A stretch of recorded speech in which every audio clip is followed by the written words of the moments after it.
This is the video for Chem 223, Lab 4, Spectrophotometric Determination of Iron and Vitamin Tablets.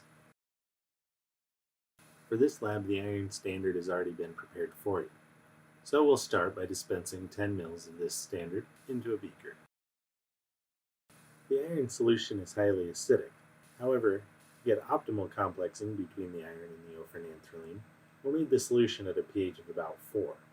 Let's go ahead and measure the initial pH of the solution using pH paper. Notice it's fairly red, meaning we're below pH 4. We'll increase the pH of the solution or decrease its acidity using a sodium citrate solution. I would recommend using between about 10 and 15 drops the first time. We'll then measure the pH of the solution again using the pH paper. If the color of the pH paper hasn't changed significantly, we'll add more citrate drop. We'll repeat this process until the pH paper is a lighter red or orange color.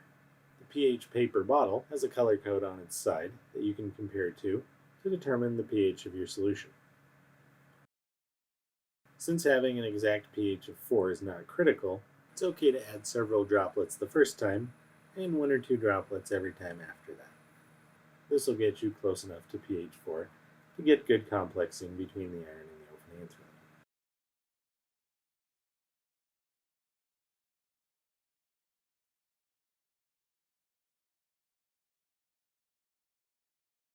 Finally there. You'll likely end up using several pieces of pH paper for this part of the experiment, but don't be concerned about that. We're now ready to make our calibration standards. We'll need 4 different standards of iron. One will be prepared from 1 ml of the iron stock solution, one from 2 ml, one from 5 ml, and the last from 10 ml of the stock solution.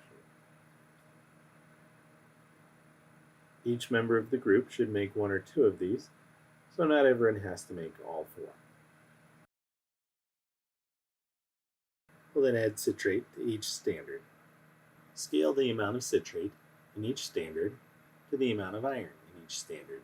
So for example, if it took 20 droplets of the citrate solution to change the pH of 10 ml of iron, use 2 drops of the citrate solution for the 1 ml standard, and 4 drops for the 2 ml standard, and so forth.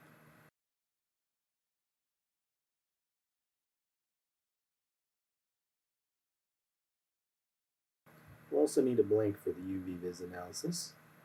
We'll want the blank solution to be as similar to the calibration standard as possible. So for this solution, we'll just use 15 drops of citrate.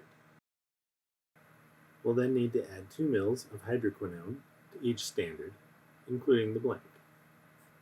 We're going to be dispensing a lot of liquids for this portion of the video, so we'll speed it up a little bit. Next, we'll add 3 ml of ofenanthrline to each standard.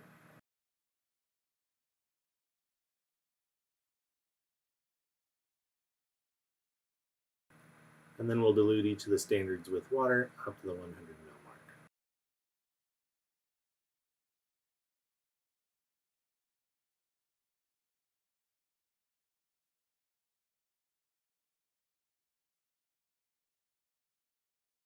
The standards are all now ready, but we'll need to let them sit for about 10 minutes.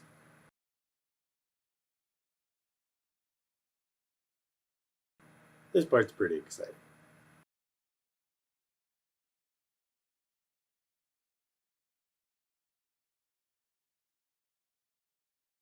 We're now ready to do the photometric analysis using the UV-Vis spectrometer. So let's start by setting up the spectrometer.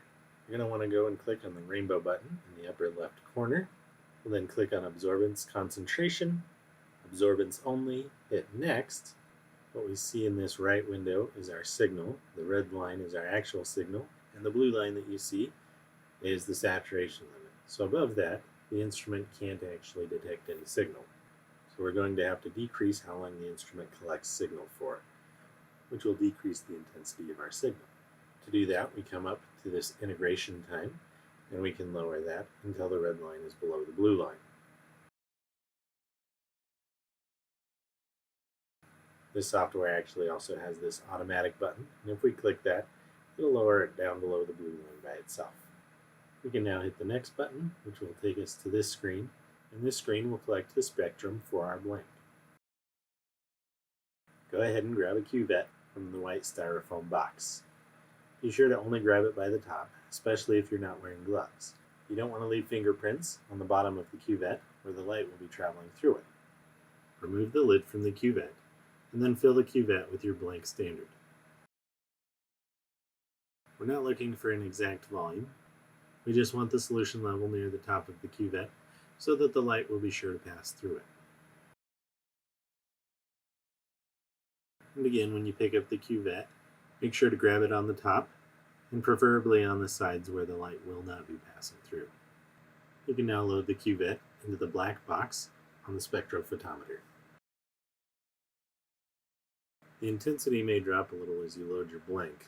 This is because the blank may be absorbing some small amount of the light passing through it. We'll now hit the yellow light bulb to save this reference spectrum, and then we'll hit next. On this screen, the software wants us to record the background instrument noise. We'll then remove the blank and replace it with this plastic beam block. This is just a black piece of plastic designed to block the light. Notice that as we insert the beam block, our signal disappears. We'll now hit this black button to record the background spectrum, and then hit Finish. We'll then come up to the top left of the screen and select the new absorbance spectrum we just created. It looks really noisy right now, but watch what happens when we remove the beam block. We'll then load the blank back into the spectrophotometer, and that way we can get a 0 point for our calibration curve. Once the sample is in there, we'll need to click on the screen, and that'll give us this little box down here where we can type in the wavelength we're looking for. Notice that you can't go to exactly 512 nanometers. That's because the photodiode array has to measure discrete wavelengths, and it doesn't have a diode right at 512 nanometers. So just choose the one that's closest to 512 nanometers. You're then going to just read the absorbance at that wavelength right here. For the standards, you also need to record the absorbance at a wavelength 25 nanometers below 512 and 25 nanometers above 512. After we've recorded those absorbances, we can move on to the next sample. For UV-Vis, it's generally considered good practice to use the same cuvette every time. That way you're guaranteed to have the same path length every time. So we'll rinse the cuvette with the new sample, then we'll dump that sample out or drain it with this pipette, and then we'll load it a second time with sample before loading it onto the spectrophotometer. We'll then record the absorbances at 512, 487, and 537 nanometers for the new standard. And then we'll repeat this process until we have all of the absorbances for all of the standards. I'm not going to show me recording the absorbances for all 5 standards in this video, but I think you get the point. Now that we've got our calibration curve set up, we're ready to analyze our sample.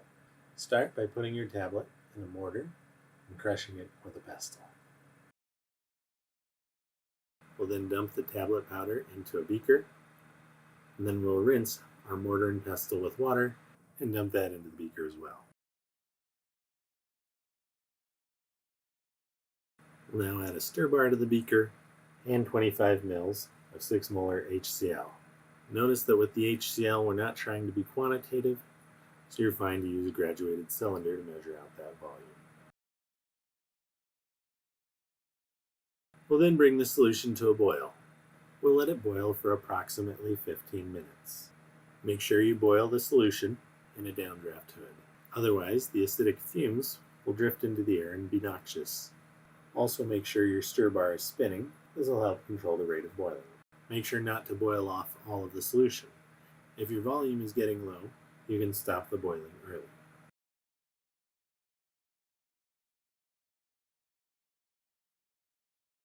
After 15 minutes, turn the heat and the stir bar off.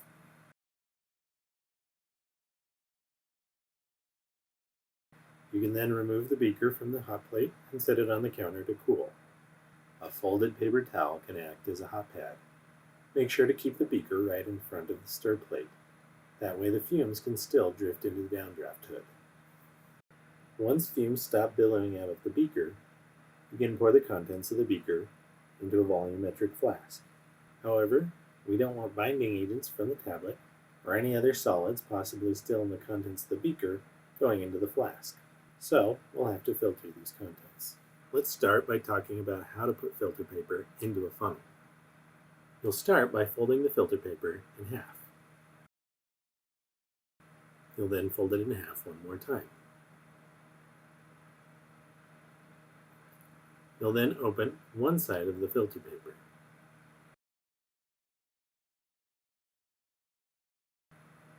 This will give you a slight open pocket. Make sure it's on the side, because if you open in the middle, you'll just get a crack and nothing will be filtered. Alright, let's open our cup back up and stick it in our funnel. You'll notice that it doesn't stay in very well. It's trying to get out a little bit. So let's grab some water. We can get this filter paper wet, and that will help it stay in place much better. We can now filter the contents of our beaker into the volumetric flask. You'll notice that we rinse this with water several times. We'll pick up the stir bar and rinse that with water as well. And we'll rinse the beaker several times with water. We'll then need to be patient as the solution filters through the filter paper.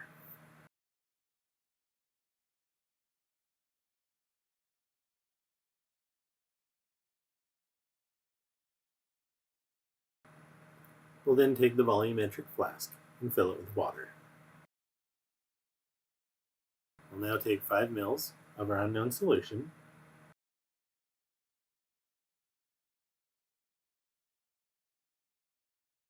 and then dilute it to 100 ml.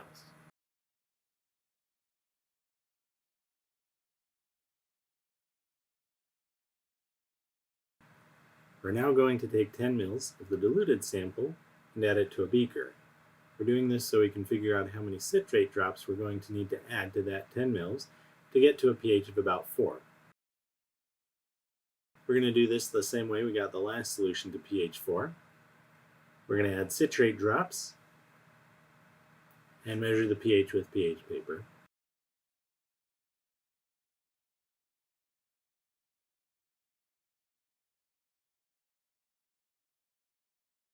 Once we know how many citrate drops to add, we're now ready to make our actual unknown sample. So let's get another 100 ml volumetric flask. We're going to take 10 ml of our already diluted solution and add this to the new flask.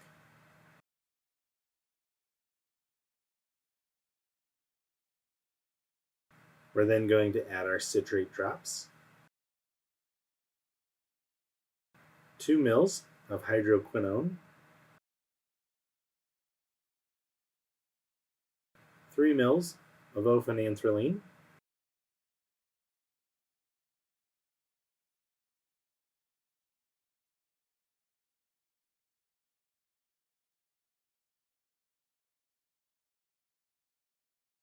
and then we'll dilute the flask to the 100 ml mark.